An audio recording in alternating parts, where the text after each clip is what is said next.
3 constats pour qualifier l'année 2024 qui s'achève. Les actifs risqués enregistrent des performances élevées. On parle d'une hausse de 27 pour le S&P 500, 9 pour les obligations corporatives américaines. Deuxième constat, les banques centrales ont commencé à baisser leur taux directeur cette année. Troisième constat, les obligations sont plus volatiles que les marchés boursiers depuis 2020 et ça s'est poursuivi cette année.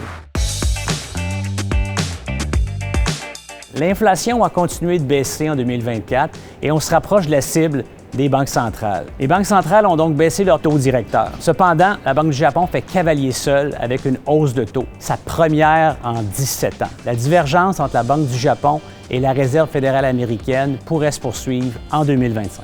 Les taux obligataires américains ont retenu le plus l'attention puisque la surperformance de l'économie américaine et l'élection de Donald Trump ont poussé le niveau des taux à des écarts très élevés versus les autres pays, surtout le Canada.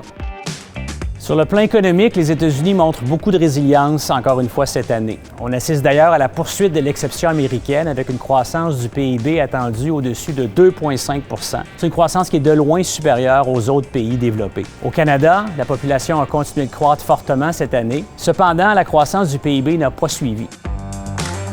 Les marchés canadiens tirent leur épingle du jeu malgré la domination américaine. L'indice TSX affiche un gain de 20 % en 2024, notamment grâce à la forte performance des secteurs de la technologie, de la finance et des ressources. Les géants de la technologie américaine ont encore une fois dominé l'écosystème boursier en 2024 et le Nasdaq enregistre une hausse de plus de 30 %. Les marchés boursiers connaissent une année positive parce que l'économie américaine va bien, parce que les profits des grandes entreprises sont en hausse, parce que les banques centrales ont abaissé leur taux d'intérêt.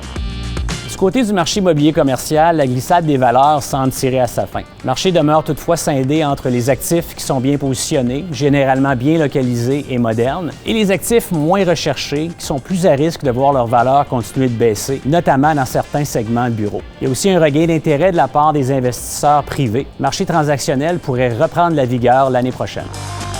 2025 sera sans contredit une année qui sera dominée par les changements potentiels aux politiques économiques chez nos voisins du Sud. Pour l'instant, les investisseurs applaudissent et sont confortables avec les mesures proposées par l'administration Trump. Le débordement d'optimisme pourrait être cependant plus difficile à maintenir alors que les mesures concrètes seront annoncées et que le risque sur l'inflation va affecter le travail de la Réserve fédérale.